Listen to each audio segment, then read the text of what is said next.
దేవుని నామానికి స్తోత్రాలు. చేరుకుడి వచ్చిన మీ అందరికీ కూడా ప్రభువైన యేసుక్రీస్తు నామములో వందనాలు తెలియచేస్తున్నాం. దేవుని వాక్య భాగమును ధ్యానం చేసుకుందాం. రోమీలకు రాసిన పత్రిక 8వ అధ్యాయము. రోమీలకు రాసిన పత్రిక 8వ అధ్యాయము 12వ వచన భాగము నుండి 17వ వచన భాగం వరకు చదువుకుందాం. పేజ్ నెంబర్ 138వ పేజీ, రోమాపత్రిక 8వ అధ్యాయము 12వ వచన భాగము నుండి 17వ వచన భాగము వరకు. కాబట్టి సహోదరులారా, శరీరానుసారముగా ప్రవర్తించుటకు మనము శరీరమునకు రుణస్థులము కాము. మీరు శరీరానుసారముగా ప్రవర్తించిన ఎడల చావవలసిన వారై ఉందురు, కానీ ఆత్మచేత శరీర క్రియలను చంపిన ఎడల జీవించెదరు. దేవుని ఆత్మచేత ఎందరూ నడిపింపబడదరో వారందరూ దేవుని కుమారులై ఉందురు. ఏలయనగా మరలా భయపడుటకు మీరు దాస్యపు ఆత్మను పొందలేదు, కానీ దత్తపుత్రాత్మను పొందితిరి. ఆ ఆత్మ కలిగిన వారమై మనము అబ్బా తండ్రి అని మొరపెట్టుచున్నాము. మనము దేవుని పిల్లలమని ఆత్మ తానే మన ఆత్మతో కూడా సాక్ష్యమిచ్చుచున్నాడు. మనము పిల్లలమైతే వారసులము, అనగా దేవుని వారసులము, క్రీస్తుతో కూడా మహిమ పొందుటకు ఆయనతో కూడా శ్రమ పడిన ఎడల క్రీస్తుతోడి వారసులము. ప్రార్థించేద్దామండి. స్తోత్రము నాయన, ప్రేమ నమ్మకమైన తండ్రి, పరిశుద్ధుడా, శివాధిపతి, అద్వితీయ దేవ, కృపా సత్య సంపూర్ణుడా, ఉన్నవాడా అనువాడా, భూత భవిష్యత్ వర్తమాన కాలానికి ఏకరీతిగా ఉన్న సజీవుడగు దేవ, సర్వాధికారియగు ప్రభువా, ఆమేనను నమ్మకమైన సత్య సాక్షివి నీవే నాయన. మొదటి వాడవు, కడపటి వాడవు, మృతుడు వైతివి కానీ సదాకాలము జీవించు జీవాధిపతి నీ కొందనాలు ప్రభువా. యెరూషలేము ప్రార్థనా మందిరమును ప్రేమించి నాయన అయా, ప్రతి శుక్రవారమును ప్రతిష్ఠిత దినముగా పరిశుద్ధ పరచుకొనుట కొరకు ప్రభువా, నీ సంఘానికి మీరిచ్చిన ఈ నియామక పరిశుద్ధ ప్రతిష్ఠిత దినమును బట్టి వందనాలు అయా. నీ నామమును బట్టి నాయన రక్షింపబడిన మేము నాయన నీ సన్నిధిలో నాయనా రక్షణలో ఎదుగుచు నాయన, ఇంకను నా తండ్రి నాయన అయా ఆత్మ విషయములో ఇంకను నాయన శిశువులమై ఉండక నా తండ్రి, క్రీస్తును పోలి ఎదుగుట కొరకు నా తండ్రి, క్రీస్తు వలె జీవించడానికి మాకు నీ కృప దయచేయండి. ఏలనగా ఒకప్పుడు దూరస్థులము, శత్రువులమును, మీ ఎడల విరోధ భావము కలిగిన వారంగా ఉన్నాం. పాప శాప దోష అపరాధముల చేత చచ్చిన వారమై ఉండగా నీ మహాకృపను బట్టి మమ్మలను మీరే వెదికి మా పాపముల నుండి విడిపించి రక్షించి మాకు అనుగ్రహించినటువంటి నాయన అయా నా తండ్రి నాయన, నీ రక్షణను బట్టి నీ కొందనాలు చెల్లిస్తున్నాం. ఇంత గొప్ప రక్షణను ప్రభా నిర్లక్ష్యము చేయక నాయన, నీతిగా పరిశుద్ధముగా నిన్ను సేవించగలిగిన భాగ్యమును మాకు దయచేయండి అయా. నీ మాట యందు లక్ష్యముంచగలిగిన కృపను మాలో ప్రతి ఒక్కరికి దయచేయమని ప్రార్థిస్తున్నానయ్యా. ఈ రోమా పత్రికను ధ్యానించుచుండగా సంఘముతో మీరు మాట్లాడండి. అవును ప్రభువా, ఎలాగున నా తండ్రి క్రీస్తు యొక్క స్వారూప్యము మాలో ఏర్పడవలనని, క్రీస్తు యొక్క స్వభావమును మేము ధరించుకోవాలని, క్రీస్తును పోలి మేము జీవించుట కొరకు ప్రభువా ఇటు లేఖన భాగమును మాకు మీరు అనుగ్రహించుండగా వినువారు మట్టుకైండి మోసపరుచుకొనక వాక్యమును అనుసరించి నడుచుకోగలిగిన పరిశుద్ధాత్మశక్తిని మాకు ఇవ్వండి. మా ఇష్టము కాదు నా తండ్రి, మీ చిత్తమే మాలో నెరవేర్చబడినట్లుగా కృప దయచేయండి నాయన. మాతో మీరుండి మాట్లాడండి, మాలో మీరుండి మాట్లాడి నీ మహిమ కొరకు మమ్మలను ఫలింపచేయమని ప్రార్థిస్తూ, క్రీస్తు నాయన వాక్యమై ఉన్న దేవా, మీ స్వరాన్ని మాకు వినబడ చేసి నీ ముఖ కాంతిలో మమ్మలను ప్రకాశింపచేయమని ప్రార్థిస్తున్నాయన. వినగలిగిన చెవును, చూడగలిగిన కన్నును, గ్రహించే ఆత్మను మాలో ప్రతి ఒక్కరికి దయచేసి ప్రభువా, నీ వాక్య ప్రత్యక్షత చేత మమ్మల్ని నిలబెట్టుకొని నీ దాసులమైన మమ్మలను సులువు చాటును మరుగుపరిచి అయా నీ పరిశుద్ధ స్వరమును, నీ పరలోకపు స్వరమును పరిశుద్ధాత్మ ద్వారా మాకు సంఘానికి మీరే వినబడి చేసి మహిమ పొందమని యేసుక్రీస్తు నామములో అడిగి ప్రార్థించి పొంది ఉన్నాము తండ్రి, ఆమేన్. మరి ఒక్కసారి అందరికీ వందనాలండి. చదవబడినటువంటి లేఖన భాగమును మనం ఈ రోమా పత్రికను వచనము ధ్యానించడానికి దేవుడు తన మహాకృపను మనకు అనుగ్రహించున్నారు. ఈ రోమా పత్రిక ద్వారా, ఈ రోమా పత్రిక మనము ధ్యానం చేయగలిగితే, ఈ రోమా పత్రికను గనక అర్థం చేసుకోగలిగిన విశ్వాసం అనుకుంటే, ఈ రోమా పత్రికలో చెప్పిన వాక్యాన్ని గనక మనము పాటించగలిగితే ఖచ్చితంగా మనం ఏం చూడగలుగుతామంటే క్రీస్తు యొక్క స్వరూపము మనలో ఏర్పడింది. క్రీస్తు యేసు కలిగిన మనసు మనకు వస్తుంది. క్రీస్తు యేసును లేపినవని యొక్క ఆత్మ మనల్ని ఆయన పోలికలోనికి మార్చింది.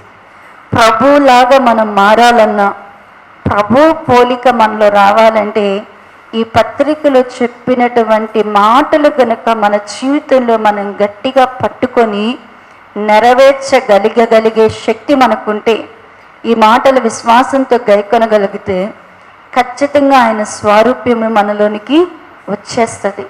ఆయన ఆత్మ మనలో స్థిరపరచబడుతుంది. మనం అలా ఉండాలని దేవుడు మనతో ఈ వాక్య భాగంతో మాట్లాడుతున్నాడు. ఈ రోమా పత్రిక అంతా కూడా ఏంటి అంటే ఆత్మ సంబంధమైంది. అంటే మన అంతరంగ పురుషుడు, మన బాహ్య పురుషుడు, మనలో ఉన్నటువంటి శరీరము, ఆత్మ, ఈ రెండింటిని వేరు చేసి, శరీరము ఆత్మ, మనమేమంటే శరీరం ఆత్మను కలిపేసుకుంటాం. శరీరము వేరు, ఆత్మ వేరు. శరీరమును దేవుని ఆత్మ చేత దేవునికి ఎలా లోబర్చాలో, శరీరము కేవలము అది నిష్ప్రయోజనమైనది, దానిని దేవుని కొరకు ఎలాగున ప్రతిష్ఠించాలో చక్కగా ఈ వాక్యం ద్వారా, ఈ యొక్క అధ్యాయం ద్వారా దేవుడు మనతో మాట్లాడుతూ ఉన్నాడు. అందుకని మొదటి అధ్యాయ భాగంలోనే ఈ రోమా పత్రికకు, ఈ రోమా సంఘానికి రాయడానికి కారణం ఏంటి అంటే, రోమాలో ఉన్నటువంటి సంఘము పరిశుద్ధులుగా చేయబడి వారు దేవుని ఎడల మంచి విశ్వాసాన్ని కలిగి ఉన్నారు. అంతేకాక వారు దేవుని మాటకు విధేయులుగా ఉన్నారు.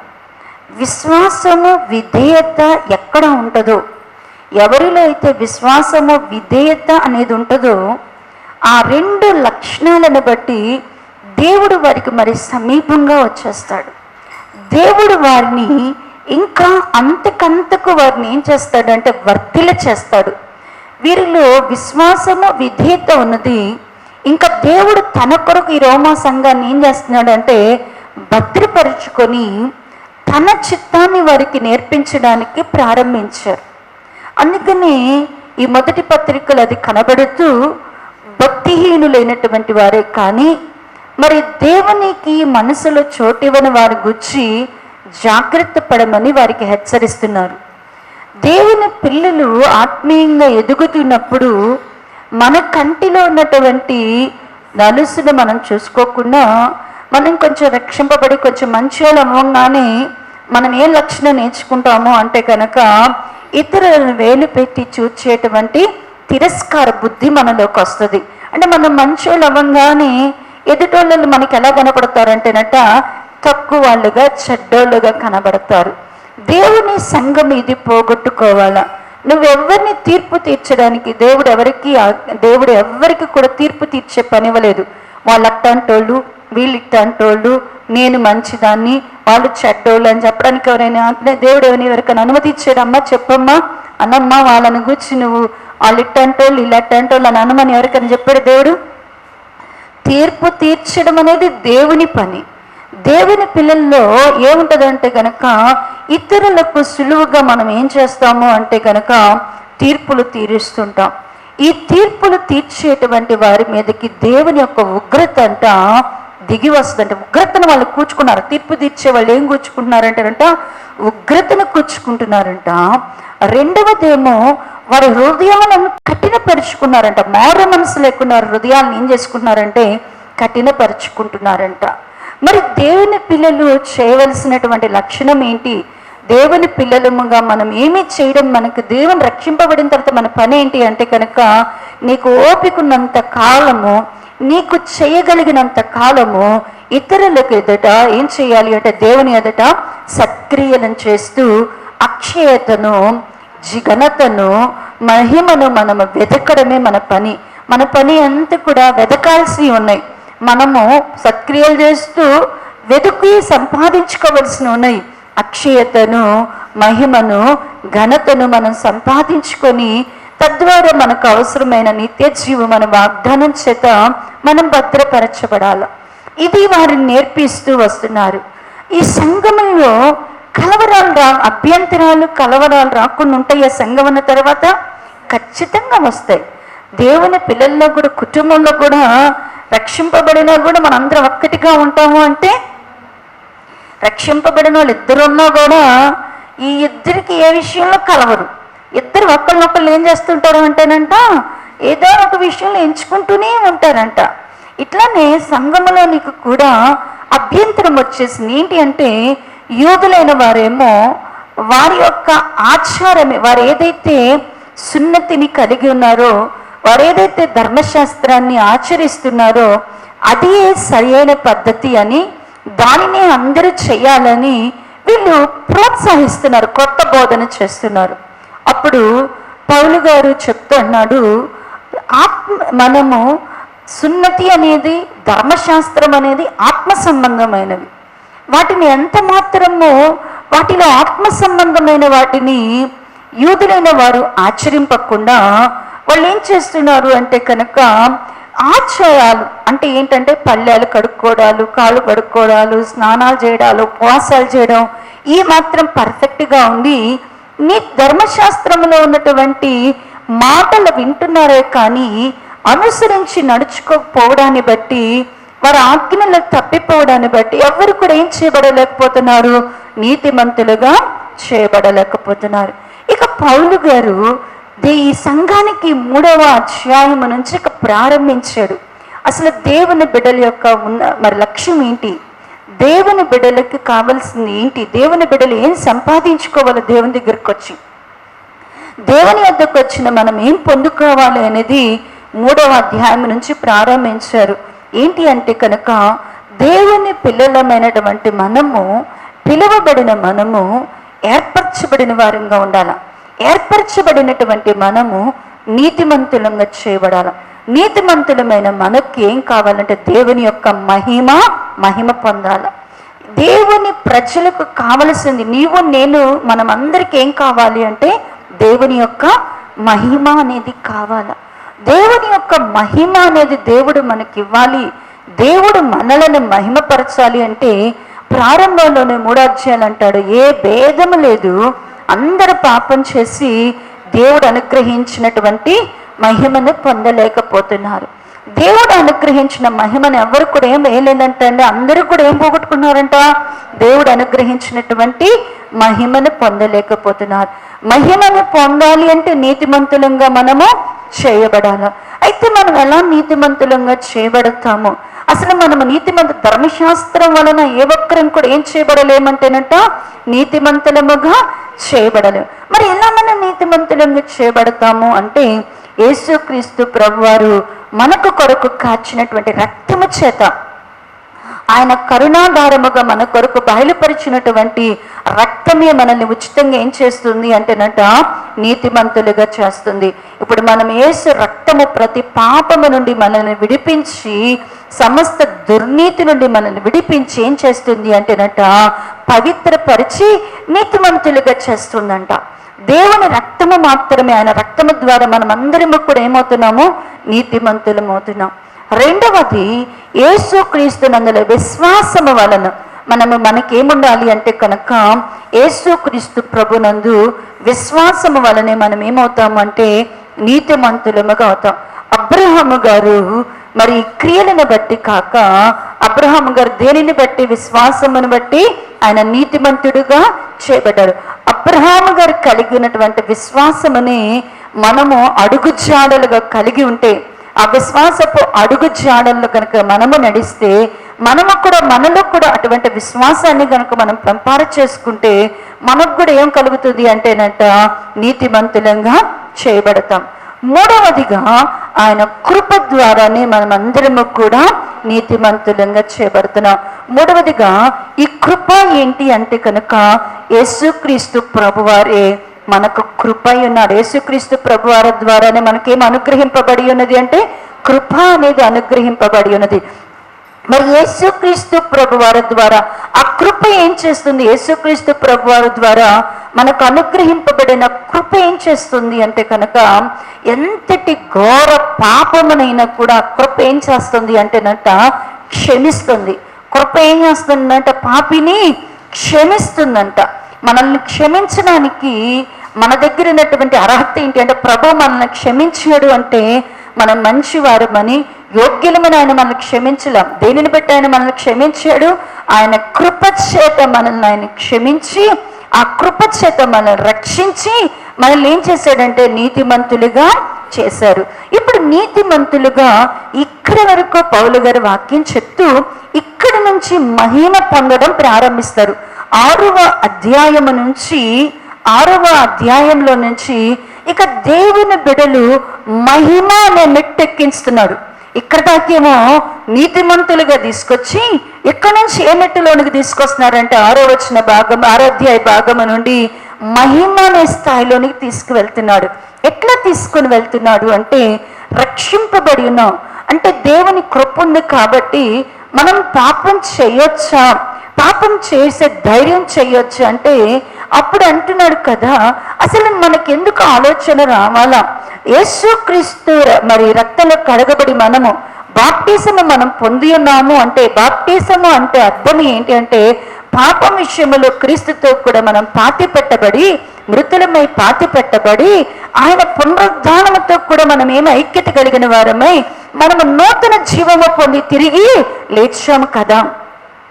అంటే మనము పాపము చేయొచ్చు అంటే, అసలు పాపం విషయంలో మనం ఇప్పుడు ఏమైపోయి ఉన్నాం? దేవుని దృష్టిలో చనిపోయాం కదా.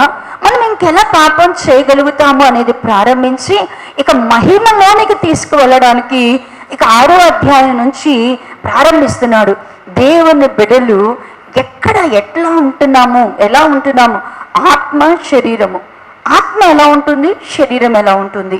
దేవుని బిడ్డల్లో ఏమి కనబడుతుంది అంటే, మనము శరీరాన్ని చూస్తున్నాం కానీ ఆత్మ అంతకంతకేమవ్వాలా?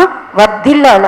గాయకుడు రాస్తాడు యోహాను గారు ఏమని అంటే కనుక, ప్రియుడా ఆత్మ వర్ధిల్లుచున్న ప్రకారం ఖచ్చితంగా దేవుని బిడ్డల యొక్క ఆత్మ ఏమవ్వాలా?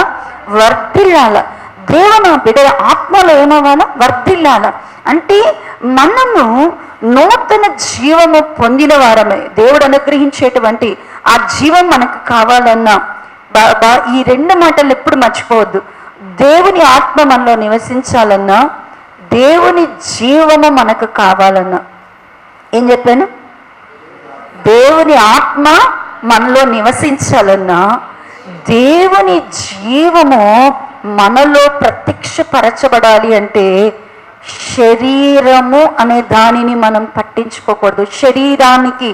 శరీరానుసారమైన మనస్సు, శరీర సంబంధమైన క్రియలు, శరీరానుసారమైనటువంటి స్వభావము, ఈ 3 మనలో పనిచేస్తే శరీరానుసారమైన మనస్సు, శరీరానుసారమైన స్వభావము, శరీర సంబంధమైన క్రియలు మనలో పనిచేస్తే మనలో ఏమి కనబడదు అంటే కనుక దేవుడు అనుగ్రహించినటువంటి ఆత్మ మనలో ఉండలేదు.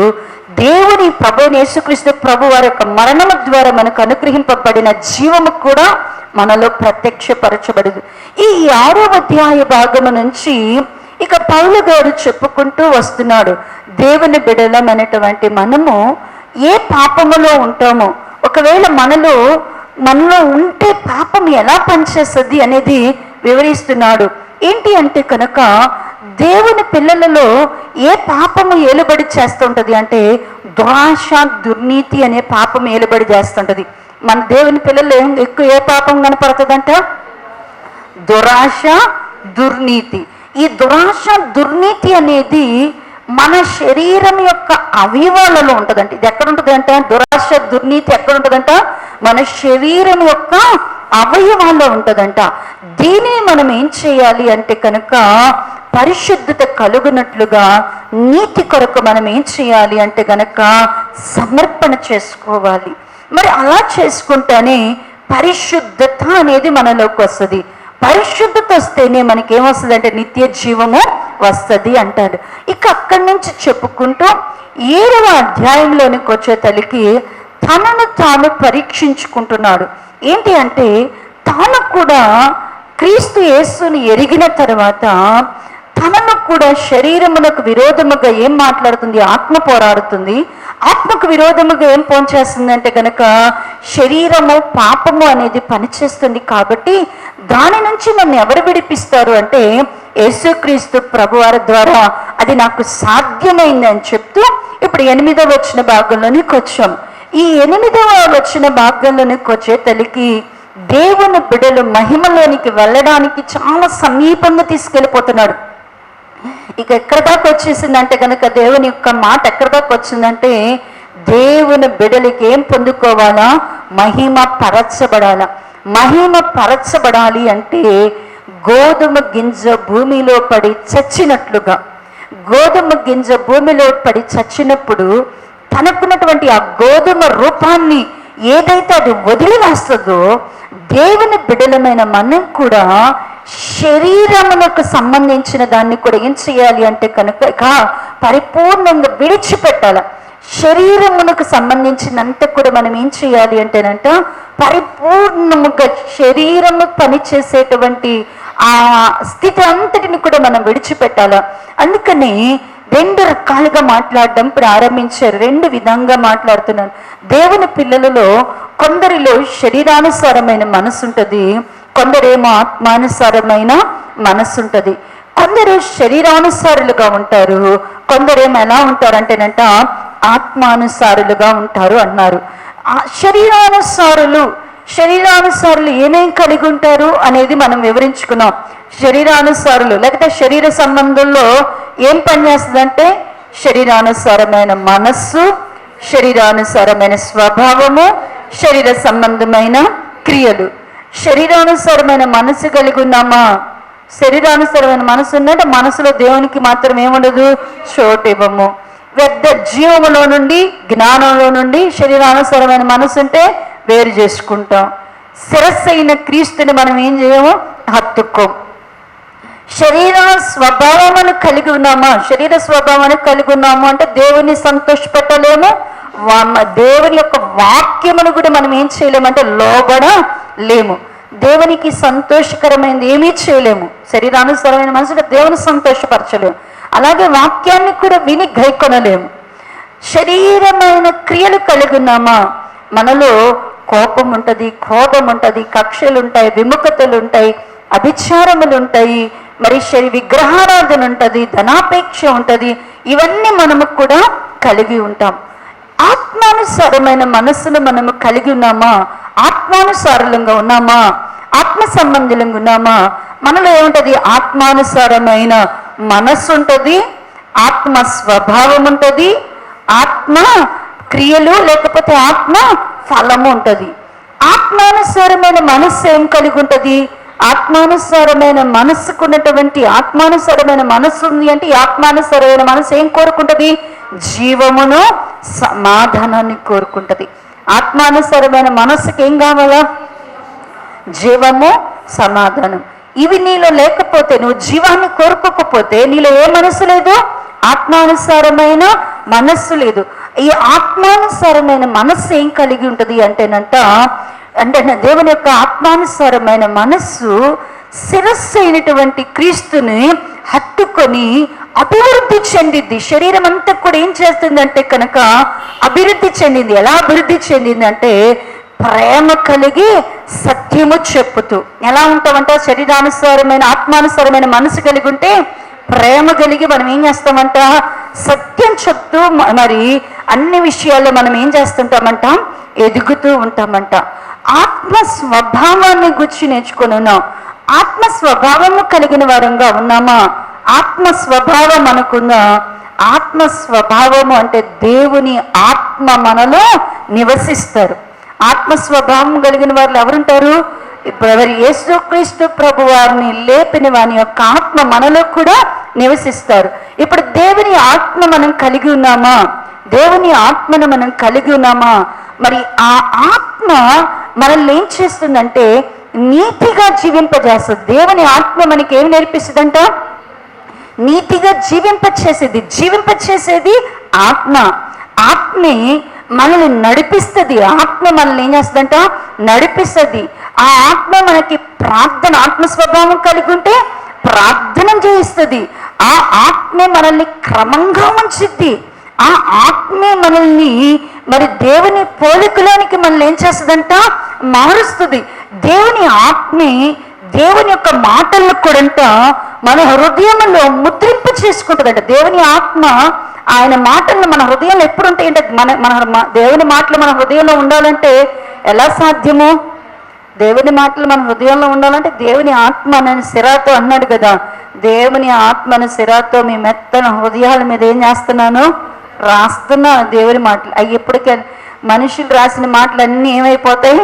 చెరిగిపోతాయి. కానీ పరిశుద్ధాత్మ మన మీద రాసిన మాటలు అంటే దేవుని ఆత్మ అది మనలో కార్యం జరిగిస్తుంది. దేవుని ఆత్మ మనలో క్రియను జరిగిస్తుంది. మూడవదిగా ఆత్మ ఫలము లేకపోతే ఆత్మక్రియలు. ఆత్మ ఫలం ఏంటి అంటే కనుక దేవుని ఆత్మ మనలో ఉంది అంటే కనుక ప్రేమ, సంతోషము, సమాధానము, దీర్ఘశాంతము, మంచితనము, మరి సాత్వికమును, ఆశా నిగ్రహమును, విశ్వాసమును కలిగిన వారంగా మనము ఉంటాము. ఇవి ఆత్మానుసారులు కలిగి ఉంటారు. ఈ 17 ఈ రోజున వాక్య భాగంలోనికి వస్తే 12వ భాగము నుండి చదివితే, కాబట్టి సహోదరులారా శరీరానుసారముగా ప్రవర్తించుటకు మనము శరీరమునకు రుణస్థులము కాము. మీరు శరీరానుసారముగా ప్రవర్తించిన ఎడల చావవలసిన వారు ఎందురు, కానీ ఆత్మచేత శరీర క్రియలను చంపిన ఎడల జీవించెదరు. ఇక్కడ సంఘానికి ఒక మంచి విషయాన్ని పౌలు గారు బోధిస్తున్నారు.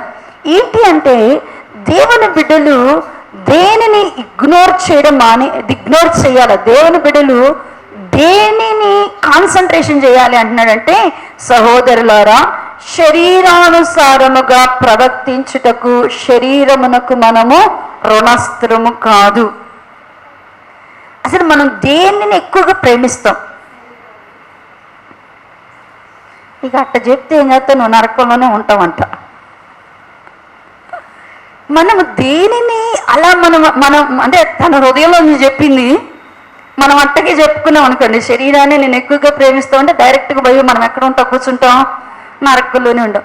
అందుకని అన్నాడు కదా, మన శరీరమును రుణస్థులము కాదు. అంటే మనం ఈ శరీరాన్ని గూర్చి, ఈ శరీరానికి ఎవరైనా నేను రుణపడి ఉన్నాను అంటామా? ఈ శరీరానికి ఏమైనా రుణం ఎవరైనా ఉన్నామా?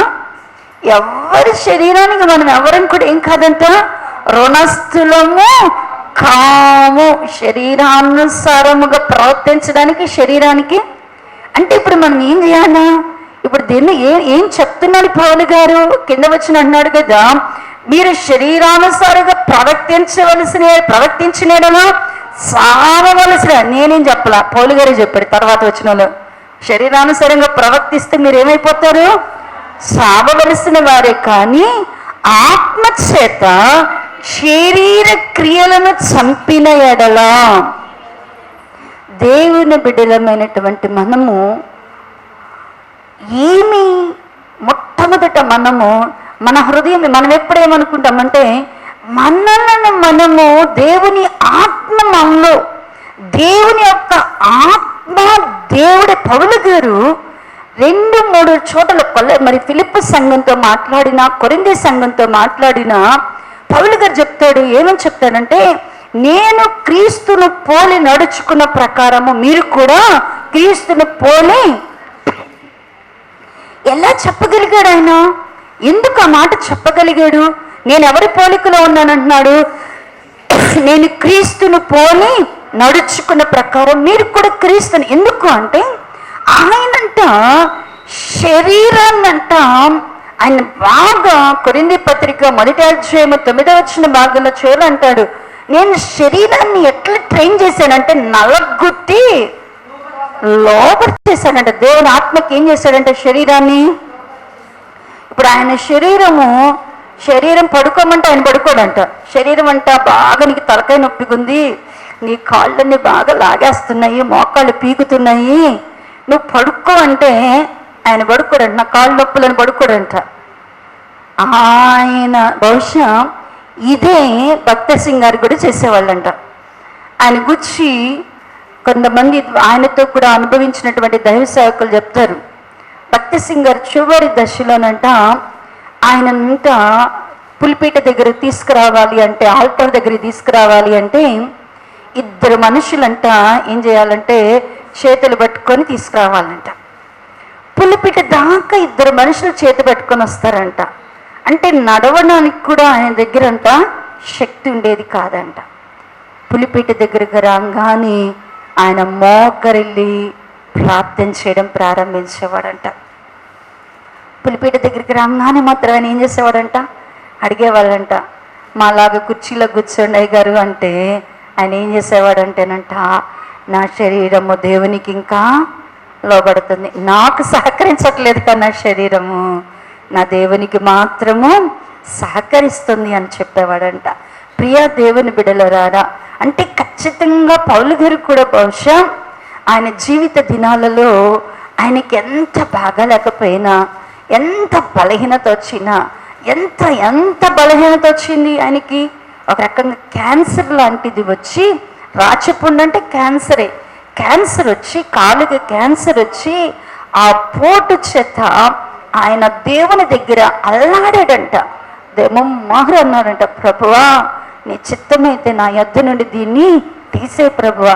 ఏం పేరు పెట్టుకున్నాడంటే, ఆ జబ్బుకి ఏం పేరు పెట్టుకున్నాడంటే, ఆయన ఈ జబ్బు ఆ జబ్బు అని పెట్టుకోవాలా, సాతాను ముళ్ళు పెట్టింది, సాతానే నా పక్కన కూర్చొని ఏం పెడుతుందంట, ముళ్ళు లాగుంది, ముళ్ళు. సాతాను నా పక్కన ముళ్ళు పెడితే సాతానే నన్ను శోధిస్తానికి నా శరీరాన్ని వాడుకుంటుంటే, ఆయనంట ఎప్పుడు కూడా అబ్బా నాకు ఈ పరిస్థితిలో ఉన్నాను కదా అని ఆయన ఒక్కరోజు కూడా సువార్తనంట చెప్పకుండా ఉండేవాడు కాదంట. దేవుడు అడిగాడంట, నా కృప నీకు చాలు అన్నాడు కదా. ఇక ఆ మాట పట్టుకోనంట దేవుడు, నేను ఎప్పుడు బలహీనను, ఈరోజు బాగా నొప్పి వచ్చిందంటే 3 మీటింగులు పెట్టమనేవాడంట. ఈరోజు బాగా నొప్పి ఎక్కువైపోయిందంటే లగవలగపోతున్నాను, రాత్రి అంతా నిద్రపోకపోతే ఆయన ఏం చెప్పేవాడు అంటేనంట, ఉదయాన్నే లెగిసి ఈ రోజంతా మీటింగులు పెట్టండి అనేవాడంట. మరలా రాత్రి వరకు సేవకులు వాళ్ళు ఏడ్చేవాళ్ళేమోనంట దేవుని సన్నిధిలో ఉంది, అయ్యగారు రాత్రంతా ఏడుస్తున్నారు, రాత్రంతా అల్లాడిపోతున్నారు, ఇప్పుడు ఎందుకు పరిచర్యకు అంటే అన్నాడు, నేను ఎప్పుడు బలహీనుడును అప్పుడు దేవుని బలాన్ని నాకు ఇస్తానని వాగ్దానం చేశాడు. ఆ బలాన్ని నేను చూశాను. ఈరోజు రాత్రంతా అలిసిపోయానుగా, రాత్రంతా ఏడ్చానుగా, ఈరోజు గొప్ప స్వార్థ చేస్తానని వెళ్ళిపోయేవాడంట. అందుకని ఆఖరికి చనిపోయేటప్పుడు కూడా తిమోతి గారికి రాస్తూ అంటున్నాడు కదా, నేను మంచి పోరాటాన్ని పోరాడాను. ఎట్లా అంటే కనుక నేను ఒక్కరోజు కూడా నా బలహీనతని బట్టి, నా కష్టాన్ని బట్టి, నా నష్టాన్ని బట్టి నా శరీరాన్ని సుఖపెట్టలేదు. ఎక్కడ కూడా ఆయన శరీరాన్ని ఏం చేయలేదంట, సుఖపెట్టడానికి ఇష్టపడలేదంట. అంటే దేవుని బిడలమైనటువంటి మన శరీరం ఏమైపోవాలి అంటే, శరీరము కృషించిపోయిన పర్వాలా, శరీరము నలగొట్టబడిన పర్వాలా, శరీరములో అవయవాలు పోయినా పర్వాలా, శరీరములో అవయవాలు లేకపోయినా పర్వాలా, కానీ దేవుని చిత్తాన్ని చేయడానికి మన ఆత్మ ఎప్పుడు ఎట్టుండాలి అంటేనట, రెడీగా మేలుకొని ఉండాలంట. యేసుక్రీస్తు ప్రభువు అందుకనే మనము శరీరానికి రుణస్థులము కాకూడదు, దేవుని బిడలమైనటువంటి మనలో మన ప్రతి అవయవం కూడా ఎప్పుడు కూడా ఎట్లా ఉంటుందంటే, మన అవయవాలు బాగా సహకరిస్తాయి అనుకుంటున్నారా? మన కన్ను మనకి లోబడిద్ది అంటున్నావా? కన్ను లోబరిచిద్ది, లోబరచబడే వరకు మన కన్ను మన మాట వినదు. లోబరించబడే వరకు కూడా కన్ను అంట మన మాట వినదు, మన చెయ్యి మన మాట వినదు. దేవుని ఆత్మకు సరెండర్ చేసే వరకు మన శరీరంలోని అవయవాలన్నీ ఆత్మకు విరోధంగా ఏం చేస్తుంటాయి అంటేనంట, పోరాడుతుంటాయి. అందుకని యేసుక్రీస్తు ప్రభు వారు కూడా చెప్తూ మనల్ని ఎలాగా భక్తి చేయమన్నాడు. మనం నిత్య జీవనానికి రావాలి అంటే ఈ శరీరాన్ని ఎంతవరకు మనము సమర్పణ చేయగలిగి ఉండాలి అంటే, ఎంతవరకు ఈ శరీరాన్ని దేవునికి అర్పించగలిగి ఉండాలి అంటే, చూడండి మత్తయి సువార్త 5వ అధ్యాయము, మత్తయి సువార్త 5వ అధ్యాయము 29-30 వచనాలు చదవండి. మత్తయి సువార్త 5వ అధ్యాయము, మత్తయి సువార్త 5వ అధ్యాయము 29-30 వచనాలు చదవండి. నీ కుడుకను నిన్ను అభ్యంతరపరచని యెడల దాన్ని పెరికి నీ యొద్ద నుండి పారవేయము. నీ దేహమంతయు నరకములో పడవేయకుండా నీ అవయములలో అది ఒకటి నశించుట నీకు ప్రయోజనము కదా. నీ కుడి చెయ్యి నిన్ను అభ్యంతరపరిచిన యెడల దాని నరికి నీ వద్ద పారివేయము. నీ దేహమంతయు నరకములో పడకుండా నీ అవయములలో ఒకటి నశించుట నీకు ప్రయోజనం. ఎవరు చెప్పారు ఈ మాట? ఎవరు చెప్పారు ఈ మాట? ఇంకెవరైనా చేస్తే ఆయనకి ఏం లే అనుకోవచ్చు. ఎవరు చెప్పారు ఈ మాట? యేసుక్రీస్తు ప్రభు వారు చెప్పారు. ఎందుకు చెప్తున్నాడు అంటే, అన్నాడు కదా, మనమంట పురుషులు ఉన్నారు అనుకోండి, యేసు ప్రభు వారి చుట్టూ శిష్యులు ఉండాలి కదా. ఒక స్త్రీని మోహపు చూపుతో, కొంతమందికి ఏ అలవాటు ఉంటుంది అంటే కనుక, మగోళ్ళను ఆడోళ్ళు కానీ ఆడోళ్ళను మగోళ్ళను కానీ ఏ చూపుతో చూస్తూ ఉంటారు అంటేనంట, మోహపు చూపుతో చూస్తుంటారంట. ఆ మోహపు చూపుతో ఒక వ్యక్తిని మనం చూస్తే, ఒక మోహపు చూపుతో ఒక స్త్రీని మనం చూసినా, ఒక పురుషుని మనం చూసినా, మనం ఏం చేసినట్టంటే దేవుని దృష్టిలో వ్యభిచారం చేసినట్లేనంట. ఒక స్త్రీని ఒక పురుషుణ్ణి మన భర్తలని కాక మనం అలా చూస్తే వ్యభిచారం చేసినట్టేనంట. అలా చేస్తే మనమంట దేవుని దృష్టిలో వ్యభిచారించేవాడు ప్రతి ఒక్కడు ఎక్కడ ఉంటాడు? నరకంలో ఉంటాడు. అందుకని యేసు ప్రభు వారు చెబుతున్నాడు, మనం అనుకుంటాం కదా, నేను అటు అమ్మాయిల వైపు చూడకూడదు అనుకుంటున్నాను, కానీ నా కళ్ళు ఏం చేస్తున్నాయి? అమ్మాయిలను చూడంగానే అటు వెళ్ళిపోతున్నాయి. అబ్బాయిలు అసలు అటు చూడకూడదు అనుకుంటాను, కానీ నా కళ్ళు బాగా అందమైన మగోళ్ళని చూడంగానే ఏమైపోతున్నాయి? అతని వైపు వెళ్ళిపోతున్నాయి అనుకుంటే, అన్నాడు కదా దేవుడు, అమ్మ సరి చేస్తాను సరిదిద్దుతాను అంటలే. ఏం చేయమంటున్నాడు? నీ మాట వినకపోతే నీ కన్ను ఏం చేసేయమంటున్నాడు? ముందు పోయి హాస్పిటల్ కంటి డాక్టర్ దగ్గరికి వెళ్ళి ఆ కళ్ళు దానం చేసేయమంటున్నాడు. దానం కూడా చేయమంటలా. దానం చేస్తే మళ్ళీ ఆ కళ్ళు ఇంకొకరికి పెడతారు. దాన్ని ఏం చేయమంటున్నాడు? వీరికి పారిసి. కన్ను లేకుండా దేంట్లోకి పోవచ్చు? చూడండి, మన కళ్ళని దేవుడు అంటున్నాడు కదా, నీ కన్ను నిన్ను అభ్యంతరపరిస్తే పెరికి దాన్ని ఏం చేయమంటున్నాడు? పరిసి. కళ్ళు లేకుండా నువ్వు దేనిలోకి వెళ్తావు? నీవు ఇంకా నీవు కంట్రోల్ చేసుకోలేని పరిస్థితి నీ శరీరానికి వస్తే, ఇక షుగర్ చూడంగా, తీపి చూడంగా, స్వీట్ షుగర్ ఉన్న వాళ్ళు కనుక ఏం చేస్తుంటారు? తినకూడదు అని తింటున్నామే అనుకోండి, ఇక నాలుకే కోసుకోవాలి. ఏం చేయాలా? టెంప్టేషన్ తట్టుకోలేకపోతే ఏం చేయాలా? ఇక నీ వల్ల కాకపోతే నువ్వేం చేయాలా? మూతినో నాలుగునో పళ్ళనో ఏయో రోడ్డు దాన్ని కోసి అక్కడ పెట్టేసేసి ఇక అది నోట్లోకి పోకుండా చేసుకోవాలి. ఒక ఆమె చేసిందంట ఇదే పద్ధతి. మా అత్తగారు చెప్తారు, ఒక విశ్వాసి అంట, బాగా ఆమెకి మాంసాపేక్ష అంట. వేట మాంసం అంటే భలే ఇష్టం అంట. ఆ వేట మాంసం లేకపోతే ఆమె ఉండలేదంటే, ఎంత ప్రార్థన చేసినా ఆమెకేం సాయంత్రం ఆ ప్రార్థనలో వేట మాంసం లేకపోతే అలిగేద్దంట. అందుకని ఆమెని అది ఉండేతలకి ఆమెంట ఈ వ్యసనం అయిపోతుందంట. ఆమెకి బాగా ప్రార్థన చేసిద్దంట, బాగా విశ్వాసంగా ఉంటుందంట. ఒకరోజంట బోసినోర్తో వచ్చిందంట. బోసినోర్తో వస్తే అందరు ఏమైనాయి అమ్మ, పళ్ళు ఏమైనాయి అమ్మ అంటే ఆమె చెప్తుందంట. ఏం చెప్పింది అంటే కనుక, అండి నేను మాంసం తినకుండా ప్రార్థన అయినాక మాంసం పెట్టకపోతే వాళ్ళ మీద నాకు కోపం వస్తుంది, మాంసం తినాలనిపిస్తుంది. పద్దాకలు ఈ పాలతో మాంసం నవ్వడాన్ని పెట్టే కానీ అందుకని పళ్ళని వీకించుకొచ్చుకున్నాను అందంట. ఎందుకు? మాంసం ఇక పళ్ళు లేకపోతే ఏం నవ్వలేరు, మాంసం నవ్వలేరు కదా. ఇప్పుడంటే కుక్కర్లు వచ్చినాయి, ఆ రోజుల్లో కుక్కర్లు లేవు, గట్టిగానే తినేవాళ్ళు. అలా వాళ్ళకు కలిగిన వ్యసనాలను బట్టి మా అత్తగారు కూడా చెప్పేవాళ్ళు. నేను సినిమాలకు వెళ్ళేదాన్నమ్మా, నేను చివరికి సినిమా హాల్లోకి వెళ్ళినప్పుడు మా కొడుకు చిన్న కొడుకుని వేసుకొని వెళ్ళి సినిమా బాగా చూస్తుందంట. ప్రతిసారి ప్రార్థన చేసుకొని వెళ్ళిపోయేదంట, ఏసయ్య ఇదే ఆఖరి సినిమా, ఇదే ఆఖరి సినిమా, ఇదే ఆఖరి సినిమా అని వెళ్ళి బాగా. మా మామగారు ఫస్ట్ షోలో చూడడం ఇష్టం అంట ఆమెకి బాగా. మళ్ళా అంటే ఏంటంటే మొదటి రోజే చూడాలంట సినిమా. ఇక ఒక రోజు అనుకుందంట, ఏసయ్య ఆ సినిమా హాల్లోనే కూర్చొని ఆమెకంటే ఆ జనాలు బుక్కపోతుకుంటే, అయ్యా ఈసారి కనుక వస్తే సినిమాకి నా మీదకి తెగులు వచ్చేయాలయ్యా అనుకుందంట.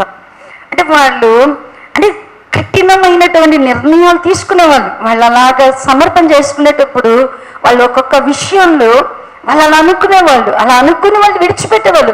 యేసుక్రీస్తు ప్రభువారు కూడా, ఇక నీ వల్ల కాదు, నీ కన్ను నీ మాట వింటలేదు, ఆ అబ్బాయిలు చూడకూడదు, మగవాళ్ళు అంటే చూడకూడదు అనిపించి నాకు చూస్తున్నావు, కన్ను తీసి ఏం చేయమంటున్నాడు, పెరికాడు పడేసి. చెయ్యి మాట వింటలేదు, చెయ్యి ఓర్కనే దొంగతనం చేయొద్దని చెబుతుంది, ఆళ్ళ ముట్టుకోవద్దని చెబుతుంది, ఆళ్ళ తాకొద్దని చెబుతుంది. మరి కానీ అదే పని కనుక మీరు చేస్తున్నారు అంటే ఏం చేయమని చెప్తుంది అంటే కనుక ఆ చెయ్యి కూడా ఏం చేయమంటున్నాడు, నరికేయమంటున్నాడు. ఒక్కసారి చెప్పలే యేసు ప్రభు వారు. మరి ఒక్కసారి చెబితే ఒక్కసారి అనుకుంటామా? చూడండి, మత్తయి వార్త 18వ అధ్యాయం, మత్తయి వార్త 18వ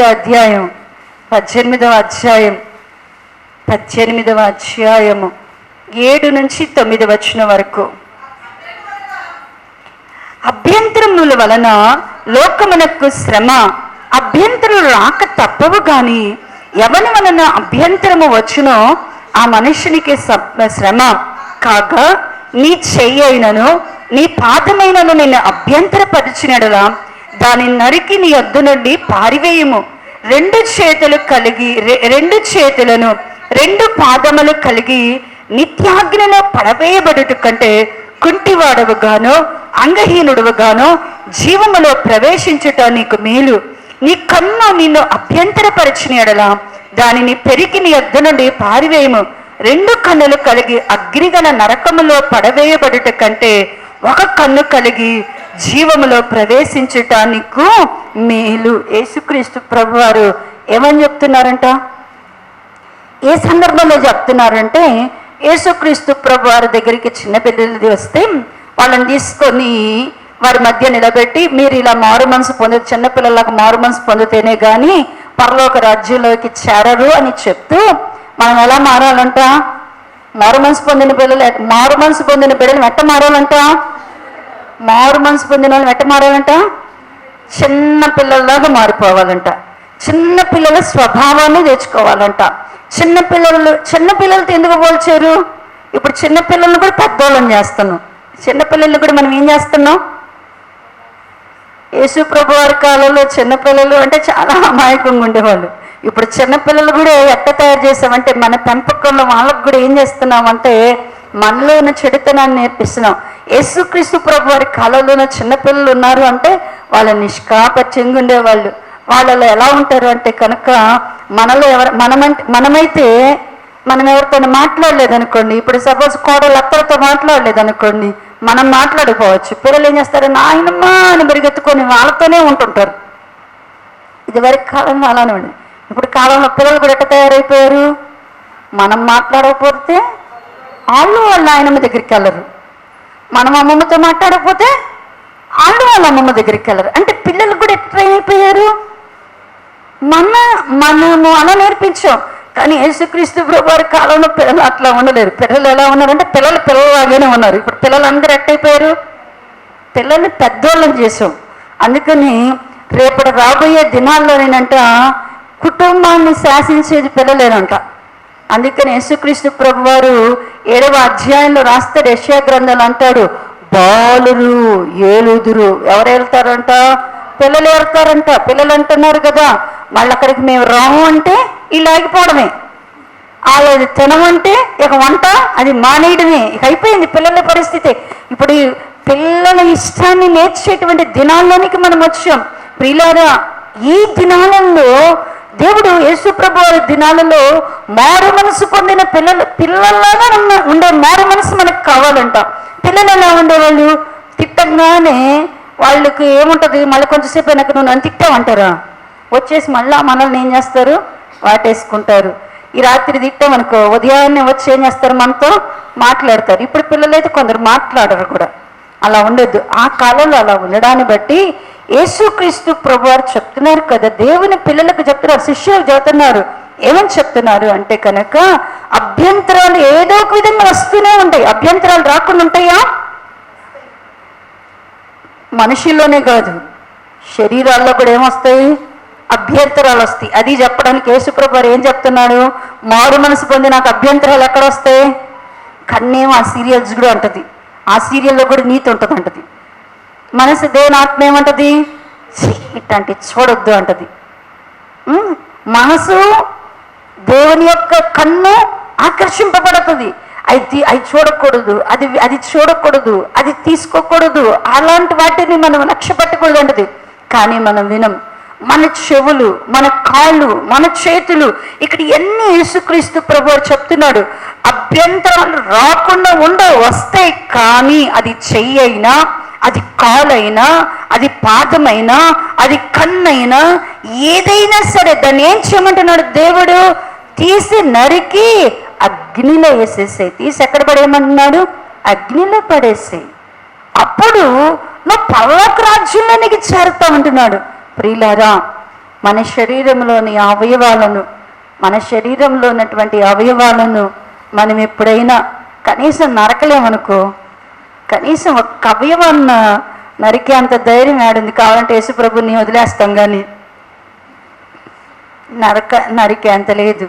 కనీసం దేవుని సన్నిధిలోనికి వస్తున్న మనము, నా శరీరాన్ని దేవునికి లోబడతలేదు, నా శరీరాన్ని శరీర క్రియలో నేను దేవుని ఆత్మచేత చంపలేకపోతున్నాను, కనీసము నా దౌర్భాగ్యత ఇలా ఉంది అని దేవుని సన్నిధిలో పౌలు గారు ఒప్పుకున్నట్లయినా మనం ఒప్పుకుంటున్నామా?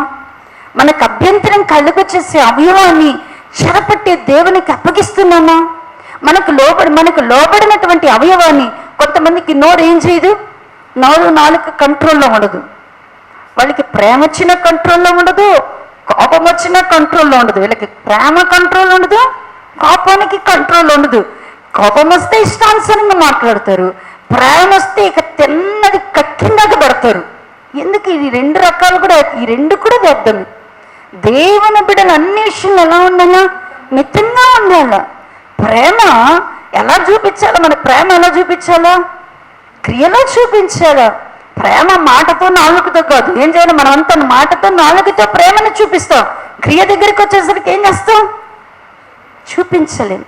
అందుకనే దేవుని బిడలమైనటువంటి మనము దేవుని సన్నిధిలో మనము శరీరానికి ఇంకా రుణస్థులుగా ఉన్నామా? చెడ్డ వాటిని చూస్తున్నాం. కన్ను దేనికి లోబడిపోతుంది? శరీరమే పనిచేస్తుంది. చెడ్డ వాటిని వింటున్నాం, చెడ్డ వాటిని మాటలు వింటున్నాం. మన చెవులు దేనికి లోబడుతున్నాయి? అపవిత్రతకే లోబడుతున్నాయి, చెడ్డ వాటికే లోబడుతున్నాయి. చెడ్డ మాటలు మాట్లాడుతున్నాం, అపవిత్రమైన మాటలు, మరి బూతులు, సరస్వక్తులు మాట్లాడుతున్నాం. మన నోరు కూడా దేనికి లోబడిపోతుంది? శరీరానికి లోబడిపోతుంది. మన చేతులు, మన కాళ్ళు, మన అవయవాలు ఇలాగున్న శరీరానికి లోబడితే, శరీరానికి రుణస్థులమైతే మనం ఏమైపోతామంటే చావవలసిన వారమే. మన యొక్క అవయవాలు, దేవుడు మనకి ఇచ్చినటువంటి సెన్స్ ఆర్గన్స్ని ఖచ్చితంగా దేవునికి ఏం చేయాలి అంటే కనుక మనము లోబర్చే వరంగా ఉండాల. దేవుని యొక్క వాక్యము సెలవిస్తుంది కదా, మనం ఎలా లోబర్చాలా, ఎలా. ఇంకా ఒక అన్నాడు కదా యేసుప్రభు వారైతేనేమో వాటిని అభ్యంతరము కలుగజేసే వాటిని ఏం చేయమంటున్నారు? పీకేయండి, నరికేయండి, తీసి పారేయమంటున్నాడు. చూడండి, పౌలు గారు చెప్తూ అంటున్నాడు కదా, మనము శరీరాన్ని ఎలాగున్నా దేవుని ఆత్మచేత లోబర్చాలి అంటే రోమాపత్రిక 6వ అధ్యాయము 6వ వచన భాగమును చూస్తే, రోమాపత్రిక 6వ అధ్యాయము 6వ వచన భాగము ఏమనగా, మనమిక పాపమునకు దాసులము కాకుండానట్లు, పాప శరీరము నిరర్ధకమగునట్లు మన ప్రాచీన స్వభావము ఆయనతో కూడా సిలువ వేయబడనని ఎరుగుదము. పాప శరీరము నిరర్ధకం కావాలి. ఖచ్చితంగా ఏమైపోవాలా? పాప శరీరం ఏమైపోవాలా? శరీరములో ఉన్నటువంటి మన శరీరంలో ఏ అవయము అభ్యంతరపరచబడుతుందో అవయము తీసి పారవేయబడాల. మన శరీరంలో అభ్యంతరముగున అవయం ఏం చేయబడాలా? తీసి పారవేయబడాల. రెండవది అన్నాడు కదా, పాప శరీరం ఏమైపోవాలంట? మన శరీరము పాప శరీరం ఏమైపోవాలంట? నిరర్ధకమైపోవాలి. నిరర్ధకమైపోవాలి అంటే ఏమైపోవాలా? అది దాని పనిచేయడం ఏమైపోవాలి? పాప శరీరం ఏం చేయాలా? దాని మిషన్ ఆగిపోవాలా? మిషన్ ఆగిపోతుంది చూడండి. అలాగే పాప శరీరం ఏమైపోవాలంట?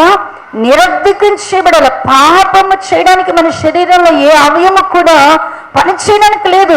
ఆ పాప శరీరం నిరర్ధకం అవ్వాలి అంటే ఇక్కడ పౌలు గారు చెప్తున్నాడు కదా, పాప స్వభావం ఏం చేయబడాలంట? సిలువ వేయబడాల. మనలో ఏమి సిలువ వేయబడాల? మనలో ఈ పాప శరీరం నిరర్ధకం కావాలంటే మనం సిలువ వేయబడాలి. ఏ విషయంలో సిలువ వేయబడాలి అంటేనట, పాప శరీరము సిలువ వేయబడాలంట. పాప స్వభావం ఏమవ్వాలంట? సిలువ వేయబడాలా. గలతీ పత్రిక 5వ అధ్యాయము, గలతీ పత్రిక 5వ అధ్యాయము, గలతీ పత్రిక 5వ అధ్యాయము 24వ వచన భాగంలో అంటున్నాడు కదా, క్రీస్తు యేసు సంబంధులు శరీరము దాని ఇచ్చలతోనూ దురాశలతోనూ సిలువ వేసి ఉన్నారు. ఖచ్చితంగా దేవుని బిడ్డలు ఏం సిలువేయాలా? మనం యేసు ప్రభుని సిలువేయాలా? మనం ఎవరిని సిలువేయాలి? ఇప్పుడు మన సిలువ ఎత్తి అన్నాడు కదా, ఎవడైనాను నన్ను వెంబడింపగోరిని ఎడలా ఏం చేయాలంట? తన సిలువనెత్తుకొని నన్ను వెంబడించాలా. ఏంటి మన సిలువ? మనం ఎత్తుకునే సిలువ ఏంటి? మనం ఏ సిలువనెత్తుకుని ఆయన వెంబడించాలా అంటున్నాడు కదా. మన సిలువ ఏంటి అంటే, మనం ఏమి సిలువ వేయాలంటే పాప స్వభావం ఏమైపోవాలా? మనలో సిలువ. అయ్యా, నా పాప శరీరము నిరర్ధకమగునట్లుగా పాప స్వభావాన్ని ఏం చేయాలంట? సిలువ వేయాల. రెండవది అన్నాడు, శరీరము దాని ఇచ్చలను దానిలో ఉన్నటువంటి దురాశలను ఏం చేయాలంట? సిలువ వేయాలంట. దానిలో ఉన్నటువంటి దురాశలను కూడా ఏం చేయాలంట? మనము సిలువ. ప్రియులరా, మనకి సిలువ అన్నాడు కదా, యేసు ప్రభువుని వెంబడించాలి అంటే ఎవడైనా నన్ను వెంబడింపగోరిని ఎడలా వాడు ఖచ్చితంగా ఏమెత్తుకోవాలంటున్నాడు? సిలువనెత్తుకునే వెంబడించాలంటున్నాడు. పౌలు గారు కూడా అంటాడు. పౌలు గారు 1 కొరింథీ రాసిన పత్రికలో అంటాడు, 1 కొరింథీ పత్రికలో అంటాడు కదా, అన్నాడు కదా, నశించిపోచున్న వారికి సిలువను గూర్చిన వార్త వెరితనంగా ఉంది, కానీ రక్షింపబడి వారికి సిలువను గూర్చిన వార్త సిలువ ఏమై ఉందంట? సిలువ మనకి ఏమై ఉంది అంటేనంట, దేవుని శక్తి ఉంది. ఎందుకు నీకు శక్తి అంటే, మనలో ఆ సిలువ ద్వారానే మనలో ఉన్న పాప స్వభావం ఏమైపోవాలా? దూరం అవ్వాలి. పాప స్వభావాన్ని మనము సిలువ వేయాల. తర్వాత శరీరము దాని ఇచ్చలు, శరీరానికి ఉండే ఇచ్చలను దురాశను మనం ఏం చేయాలంట? సిలువ వేయాలంట. ఇంకా అంటాడు పౌలు గారు, అంటాడు గలతీలకు రాసిన పత్రిక 6వ అధ్యాయ భాగంలో, గలతీలకు రాసిన పత్రిక 6వ అధ్యాయ భాగంలో 14వ వచన భాగంలో అంటాడు కదా, అయితే మన ప్రభువైన యేసుక్రీస్తు సిలువ యందు తప్ప మరి దేని యందు అతిశయించుట నాకు దూరమగును గాక. దాని వలన నాకు లోకమునకు నేనును సిలువ వేయబడి ఉన్నాము. ఖచ్చితంగా లోకాన్ని మనం ఏం చేయాలా? సిలువ వేయాలా. ప్రియులారా, మనలో ఉన్నటువంటి శరీరము నశించిపోవాలా. ఆత్మ ద్వారా శరీరము మనలో నశించిపోవాలా, చంపబడాలి. మనలో ఉన్న శరీరం ఏమైపోవాలా? మన శరీరము చచ్చిపోవాలి, నిరర్థకం కావాలి అంటే ఖచ్చితంగా మనం ఏం కలిగి ఉండాలా? సిలువ అనుభవం కలిగి ఉండాలా. ఏం సిలువ వేయాలా? మనము దేన్ని సిలువ వేయాలా? మనము తెలియక ప్రభువును, నీతిమంతుడైన యేసును సిలువను అప్పగించాం. ఒకప్పుడు ఆయన ఎవరో ఎరుగక మనం ఆయనను అప్పగించాం. ఇప్పుడైతే మనము తిరిగి ఆయన గాయాలను సిలువలో రేపే వారం కాక ఇప్పుడు మనం ఏం సిలువ వేయాలంట? నీ ప్రాచీన స్వభావం ఏదైతే ఉన్నదో, నీలో ఉన్న పాప స్వభావం ఏదైతే ఉన్నదో దాన్ని ఏం చేయాలి? ఇప్పుడు నువ్వు సిలువకి ఎక్కించాలి. నీలో ఉన్న శరీరము దాని ఇచ్చలు ఏదైతే దురాశలని దాన్ని ఏం చేయాలి? నువ్వు సిలువ వేయాలా. లోకము, నీలో ఉన్న లోకమును నువ్వేం చేయాలా? సిలువ వేయాలా. ఎప్పుడైతే నీలో ఈ సిలువ అనుభవం వస్తుందో, ఎప్పుడైతే ఈ సిలువ అనుభవం నీకు వస్తుందో అప్పుడు నీలో ఉన్న పాప శరీరం ఏమైపోతుంది అంటేనంట నిరర్ధకమైపోతుంది. పాప శరీరం నిరర్ధకం అవ్వకుండా నీలో ఉన్న కోరికలు ఒక్కటి కూడా సాగవు. పాప శరీరం నిరర్ధకం అవ్వకుండా నీలో ఉన్న లోకాశలు కోరికలు ఒక్కటి కూడా నీ దగ్గర నుంచి ఏమవ్వంటే గనక తొలగిపో. తిండి విషయంలో నువ్వు టెంప్ట్ అయిపోతావు, బట్ట విషయంలో టెంప్ట్ అయిపోతావు, వెండి బంగారాల దగ్గర టెంప్ట్ అయిపోతావు, ఆస్తుల ఐశ్వర్యాల దగ్గర టెంప్ట్ అయిపోతావు, మనుషుల దగ్గర టెంప్ట్ అయిపోతావు. చిన్న చిన్న దానికి కూడా నువ్వేమైపోతావు అంటే గనక టెంప్టేషన్లోకి వెళ్ళిపోతావు. ప్రియులారా, అలా ఉండకూడదు అంటే మన శరీరాన్ని మనం ఏం చేయాలి? మన శరీరాన్ని ఏం చేయాలంట? నిరర్ధకము చేయాలి. ఈ పాప శరీరం నిరర్ధకం అవ్వాలి అంటే సిలువ వేయబడాలి. చూడండి, 3వదిగా చూస్తే దేవుని యొక్క వాక్యం అంటుంది కదా, మనం ఏం చేయాలి అంటే కనుక చూడండి, ఒక వాక్య భాగం చూద్దాం. గలతీ పత్రిక 5వ అధ్యాయము, 5వ అధ్యాయము 8వ వచన భాగమును చదివితే 6వ అధ్యాయం చదువు. 6వ అధ్యాయం 8వ వచన భాగం. 6వ అధ్యాయం 8వ వచనం.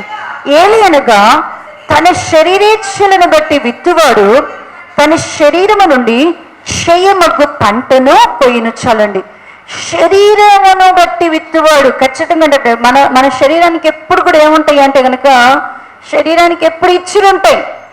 మనం అనుకుంటాం శరీరానికి ఎప్పుడు ఏం కలుగుద్ది అంటే కనుక మంచం చూడంగానే శరీరం ఏం కోరుకుంటుంది? మీకు మంచం చూడంగానే ఏమనిపిస్తుంది చెప్పండి? మంచం చూడంగానే. అందుకని ఇదివరకు రోజుల్లో డబుల్ కాట్లు ఉండేవి కదంట. ఉదయం అవ్వగానే మంచాలను ఎక్కడ పెట్టేవాళ్ళంటే తీసుకెళ్ళి ఎక్కడో పెట్టేవాళ్ళు. ఎందుకు అంటేనంట పగలు ఎప్పుడు కూడా ఏం చేయకూడదు, పడుకోకూడదు. పగలు పడకడం మంచిది కాదు. మన ఇళ్ళలో ఇప్పుడు ఏముంటున్నాయి? మంచాలు ఎప్పుడు ఫ్రెష్గా వేసి పెట్టే తల్లికి మనకు ఆ మంచం చూడంగానే ఏమొస్తుంది? ముందు చిన్న పని చేసి రంగానే ఎక్కడ పడతాం? మన బాడీ మంచమే ఎక్కిద్ది. అంటే ఖచ్చితంగా శరీరానికి మంచం చూస్తే పడుకోవాలనిపిస్తుంది. వెళ్ళి వంటగదిలోకి, ఇక్కడి నుంచి వెళ్ళి వంటగదిలోకి వెళ్ళంగానే ఏమనిపిస్తుంది? గిన్నెలు చూడంగానే ఏమనిపిస్తుంది? తినాలనిపిస్తుంది. అటు టీవీ ఆన్ చేయగానే ఏం అనిపిస్తుంది? చూడాలనిపిస్తుంది. ఎవరైనా పక్కన లేదని కబుర్లు చెప్పాలని చెప్తుంటే ఏం చేస్తుంటారు? వినాలనిపిస్తుంది. వెళ్ళి వాళ్ళతో అంటే ఏది ఒక్కటి కూడా ఏం లేదు, కంట్రోల్లో లేదు. అందుకని అన్నాడు శరీరానికి ఎప్పుడు కూడా ఏముంటుంది? ఇద్దరు కూర్చొని మాట్లాడుకున్నారు అనుకోండి. నేను మొన్న మా అమ్మ వాళ్ళ ఇంటికి వెళ్ళాను. వెళ్తే నేను మా అమ్మ ఏదో వాక్యాన్ని గురించి మాట్లాడుకుంటాం. మా అక్క వచ్చాను, ఏంది మీ ఇద్దరు నేను లేకుండా మాట్లాడుకుంటున్నారో అంది. నేను లేకుండా మీ ఇద్దరు మాట్లాడుతూ నేను నవ్వేశాను ఒకసారి. అంటే ఈ మనిషికి ఎలా ఉంటుంది అంటే కనుక ఇద్దరు కూర్చొని మాట్లాడుకున్నా కూడా వాళ్ళని జాయిన్ చేసుకోకపోయినా కూడా ఏమొస్తుంది అంటేనట వీళ్ళు ఏదేదో చెప్పేసుకుంటున్నారు. కాబట్టి ఖచ్చితంగా మనం కూడా ఏం చేయాలనుకుంటాం? పార్టిసిపేట్ చేయాలనుకుంటాం. అన్ని విషయాలు మనకి కావాలా?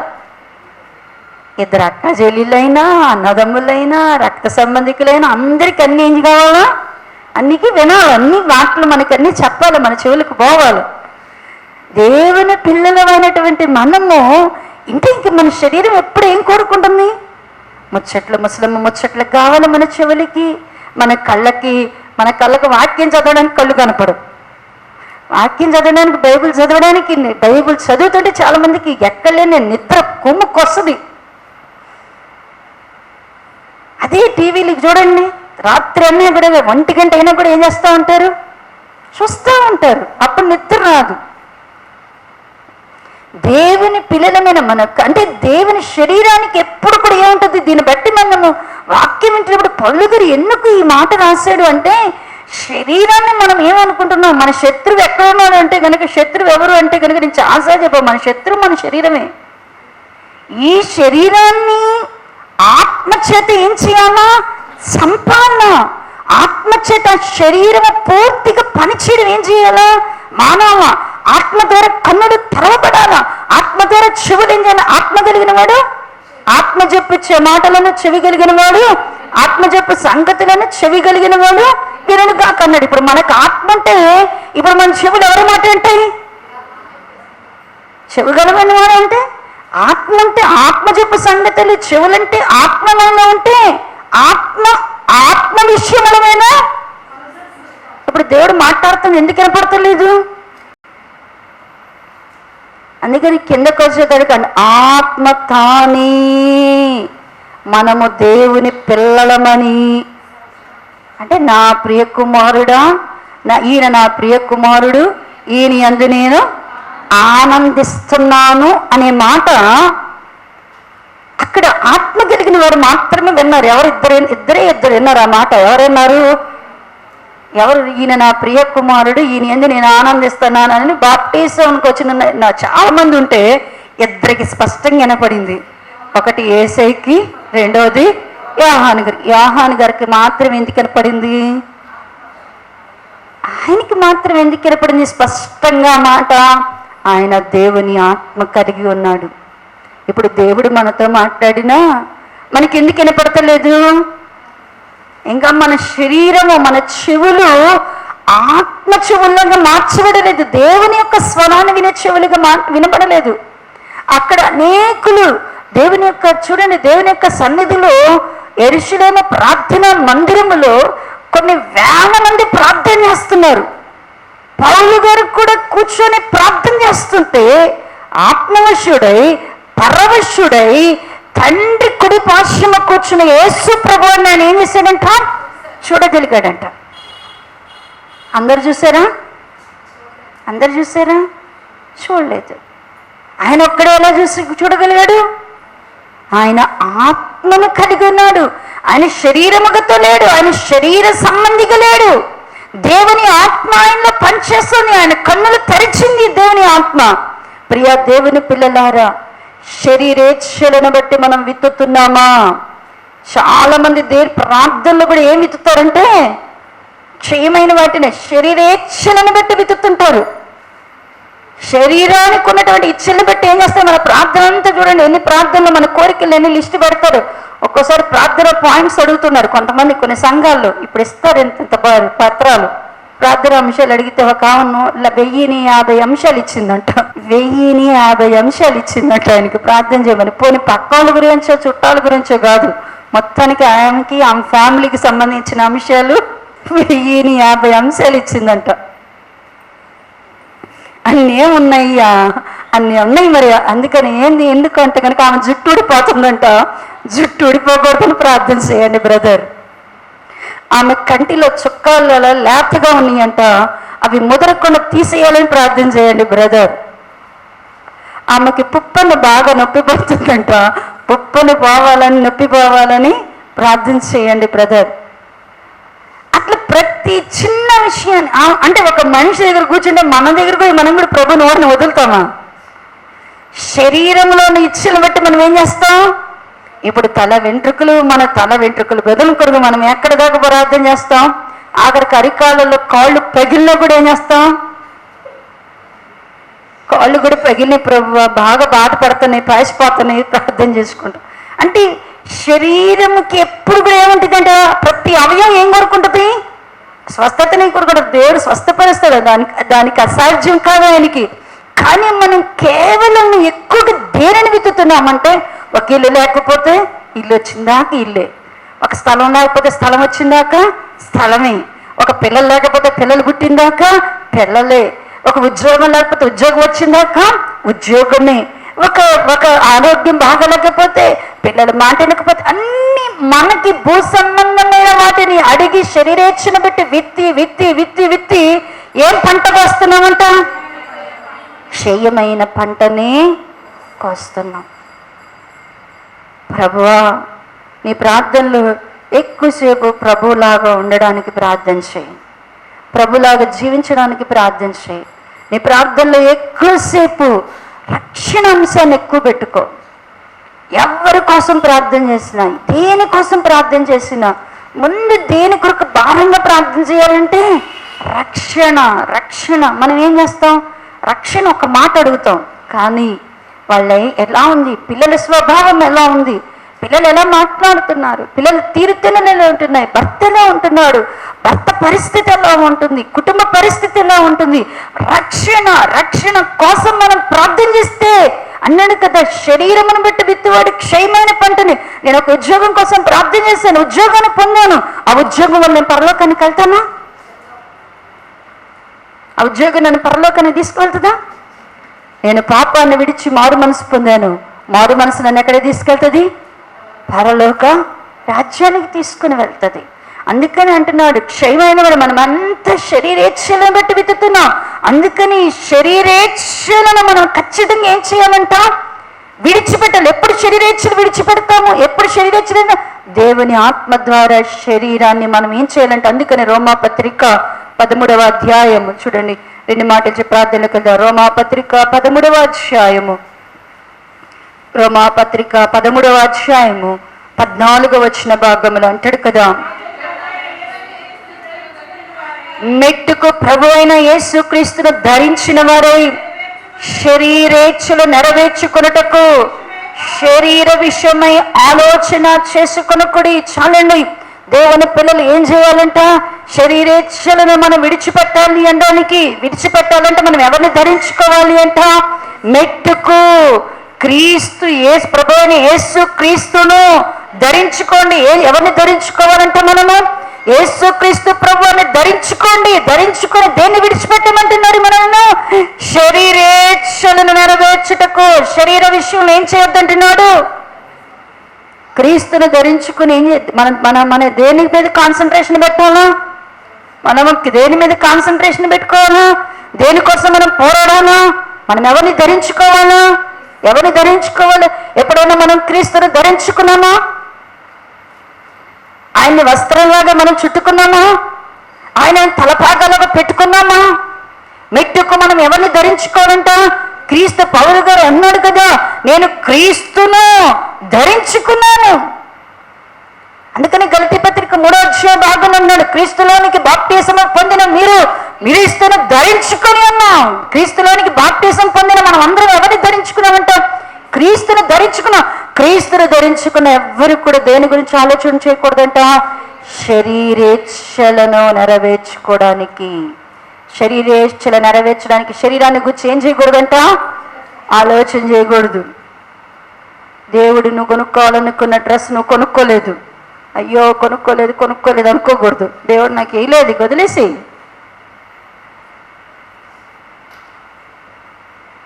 ఒక అమ్మాయి పడుకున్న నిద్రపోయిన చీరలే కనపడుతుంటాయి. ఇక చీర కొండం బిగిన్ చేసామంటే ఏం కనపడతాయి? అక్కడ చూసిన చీర, ఇక్కడ చూసిన చీర, అవే. ఇవన్నీ కనపడకూడదు. దేవుడిని జీవితంలో ఏది దేవుని చిత్తంలో ఏది ఇచ్చాడో దాన్ని అనుభవించు. ఏది ఇవ్వలేదు దాని కొరకు ప్రేమను పెంచుకోబాక, దాని కొరకు ఆశపడబాక.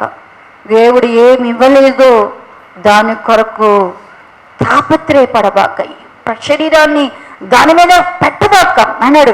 శరీరేచ్ఛలు నెరవేర్చుకున్నటకు శరీరాన్ని గురించి ఏం చేయకూడదంట? ఆలోచన చేయకూడదు. కొలసీ పత్రిక 3వ వచ్చిన భాగంలో ఒక మాట అంటాడు. కొలసీ పత్రిక 3వ అధ్యాయము 5వ వచ్చిన భాగం చదవమ్మా. 3వ అధ్యాయం.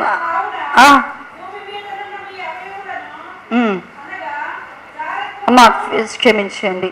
ఫిలిప్పీ పత్రిక 3వ అధ్యాయము 3వ వచ్చిన భాగం ఒక్కసారి చదవండి. 3వ అధ్యాయము ఫిలిప్పీ పత్రిక 3వ అధ్యాయం 3.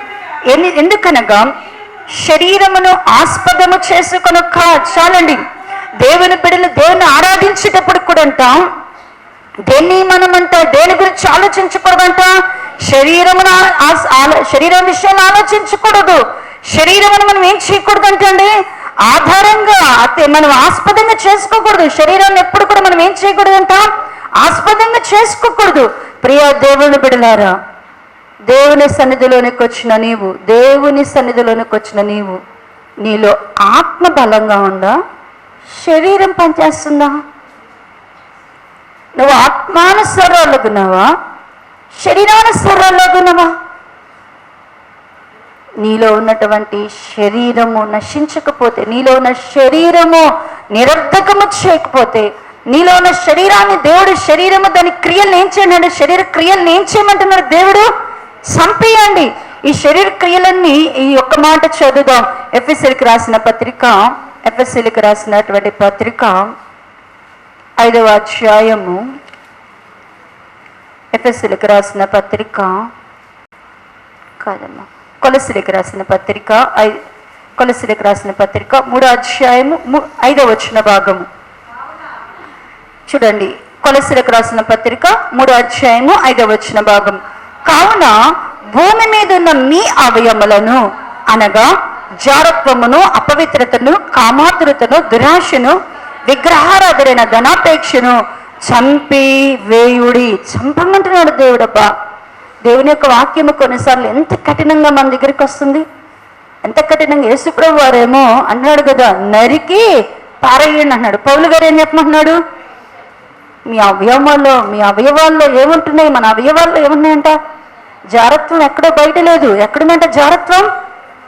మన శరీరంలోని అవయవాలు. విగ్రహారాధన బయట ఎక్కడో లేదు. ఎక్కడుందంట? మన అవయవాల్లోనే ఉంటుందంట. మనలోని అన్నాడు కదా, ధనాపేక్ష ఎక్కడుందంట? బయట ఎక్కడో లేదు, ఎవరిలో లేదు. మన అవయవాల్లోనే ఏముంటుందంట? ధనాపేక్ష. ఇటు వాటిని మనం ఏం చేయాలంట? మనమేమో శరీరానికి రుణస్థులం కాకూడదు. ప్రియా దేవుని బిడలారా, దేవుడు నిన్ను మహిమపరచాలి. దేవుడు నిన్ను తన మహిమతో నింపి తన మహిమకు మనల్ని కుమారులుగా చేయాలి అంటే, తన మహిమకు మనల్ని ఏం చేయాలి? ఆయన కుమారులుగా చేయాలి. అలా మహిమకు మనల్ని వారసులం కావాలి అంటే, ఆయన మహిమతో కూడా ఆయన ప్రత్యక్షమైనప్పుడు మనము కూడా ఆయన మహిమలో నిలబడాలి అంటే కనుక మనం ఎంత మాత్రము మనము శరీరమును, శరీరేచ్ఛలను, శరీర సంబంధమైన క్రియలను, శరీర స్వభావాన్ని మనము కనుక ఇంకా అనుసరించి నడుచుకునే వారంగా ఉంటే మనం ఎంత మాత్రము కూడా దేవుని యొక్క ఆత్మతో నింపబడలేము, దేవుని పిల్లలము కాలేము, దేవుని యొక్క మహిమను వారసులముగా చేయబడలేము. కాబట్టి ప్రియులారా, మనల్ని మనం సరిచేసుకుందాం. మనం ఎలా భక్తి చేస్తున్నాం, మన భక్తి ఎలా చేస్తున్నాం? దేవుని వద్దకు వచ్చిన మనం శరీరానికి ఇంకా రుణస్థులంగా ఉన్నామా? శరీరాన్ని ఇంకా నలగొట్టుకోలేకపోతున్నామా? శరీరాన్ని అన్నారు కదా, దేవుడు అన్నాడు కదా, దేవుని పిల్లలు అన్నారు, మనకి ఎంత శ్రమలు వచ్చినా కూడా అంట, ఎన్ని శ్రమల్లో ఉన్నా కూడా శరీరానికి ఎప్పుడు మనము లోబడకూడదు అంట.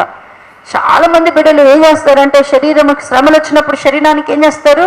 లోబడిపోతారు. దేవుని బిడ్డలు అన్నాడు, పేతురు గారు ఒక మాట చేస్తారు చూడండి. మొదటి పేతురు రాసిన పత్రిక 4వ అధ్యాయము, మొదటి పేతురు రాసిన పత్రిక 4వ అధ్యాయము, మొదటి పేతురు రాసిన పత్రిక 4వ అధ్యాయం 2వ వచన భాగాలు అంటాడు కదా, శరీర విషయంలో శ్రమపడిన వారు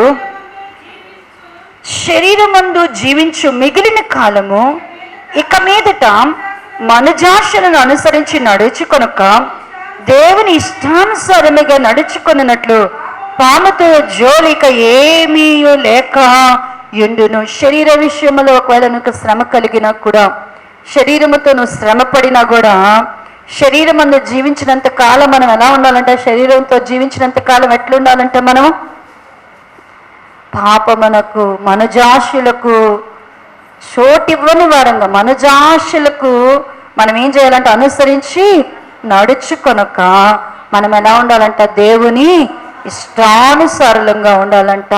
అలా ఉంటేనే ఈ శరీరము దీని మట్టిదేమో మట్టికి వెళ్ళిపోతే మనం ఎట్లా ఈ దీన శరీరాలు ఎట్లా మార్చబడతాయంట? మహిమ కలిగినవిగా, మహిమతో నింపబడేవిగా ఉంటాయి. అతి కృప దేవుడు సంఘానికి దయచేయునుగాక. తల వంచినట్లయితే ప్రార్థన చేసుకుందాం.